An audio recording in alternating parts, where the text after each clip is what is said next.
পারস্য উপসাগরের নীল জলরাশি এখন আক্ষরিক অর্থেই রণক্ষেত্রে পরিণত হয়েছে। শান্ত বাতাসের পরিবর্তে সেখানে এখন বারুদের গন্ধ।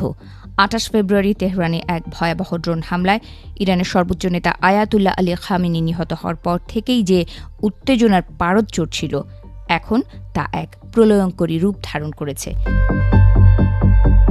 একদিকে কৌশলগত হরমুজ প্রণালীতে তেলবাহী ট্যাঙ্কারে আত্মঘাতী ড্রোন হামলা, অন্যদিকে মধ্যপ্রাচ্য জুড়ে মার্কিন ও ইসরায়েলি ঘাঁটিতে ইরানের নজিরবিহীন ড্রোন বর্ষণ, সব মিলিয়ে এক মহাপ্রলয়ের দ্বারপ্রান্তে দাঁড়িয়ে আছে এই অঞ্চল। শনিবার সকালে পারস্য উপসাগরের প্রবেশদ্বার খ্যাত স্ট্রেইট অব হরমুজ বড় ধরনের বিস্ফোরণের শব্দে কেঁপে ওঠে। ইরানি নৌবাহিনী জানিয়েছে, প্রিমা নামক একটি তেলবাহী ট্যাঙ্কার তাদের বারবার দেয়া সতর্কতা উপেক্ষা করে নিষিদ্ধ জলসীমায় প্রবেশ করছিল, ফলে তাদের একটি আত্মঘাতী ড্রোন সরাসরি ট্যাঙ্কারটিতে আঘাত হানে। গত ৮ দিন ধরে এই কৌশলগত জলপথটি ইরানের কঠোর নিয়ন্ত্রণে রয়েছে। আইআরজিসি স্পষ্ট জানিয়ে দিয়েছে, মার্কিন সামরিক আগ্রাসন এবং তাদের নেতার হত্যাকাণ্ডের পর শত্রুভাবাপন্ন দেশের কোনো বাণিজ্যিক জাহাজ বা ট্যাঙ্কার এই রুট দিয়ে পার হতে দেওয়া হবে না। আজকের এই হামলা মূলত বিশ্ব অর্থনীতির ধমনী হিসেবে পরিচিত এই পথে ইরানের একচ্ছত্র আধিপত্যের এক কঠোর বার্তা।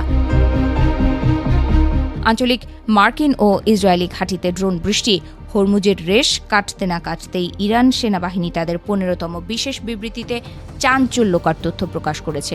তারা জানিয়েছে, শনিবার সকালে তারা কুয়েতের উদাইরি ক্যাম্প, আবুধাবিতে অবস্থিত মার্কিন সামরিক একাগ্রতা এবং ইসরায়েলের কৌশলগত সাদত মির্জা বিমান ঘাঁটিতে কার্বন ভিত্তিক রাডার স্থাপনায় একযোগে বিশাল ড্রোন বহর দিয়ে হামলা চালিয়েছে।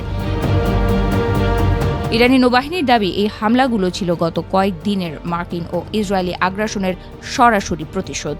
তেহরানের পক্ষ থেকে বলা হয়েছে, শত্রুপক্ষকে তাদের কৃতকর্মের জন্য অনুতপ্ত না করা পর্যন্ত এই প্রতিশোধমূলক যুদ্ধ থামবে না।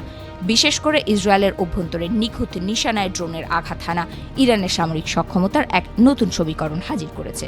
মধ্যপ্রাচ্যের এই দাবানল শুধু সমুদ্র বা মরুভূমিতে সীমাবদ্ধ থাকেনি। শনিবার ভোর ৪:৩০ ইরানের আইআরজিসি ইরাকের স্বায়ত্তশাসিত কুর্দিস্তান অঞ্চলে বিচ্ছিন্নতাবাদী গোষ্ঠীগুলোর অবস্থানে ভারী ক্ষেপণাস্ত্র হামলা চালিয়েছে। ৩টি ভিন্ন ভিন্ন অবস্থানে এই হামলা চালানো হয়।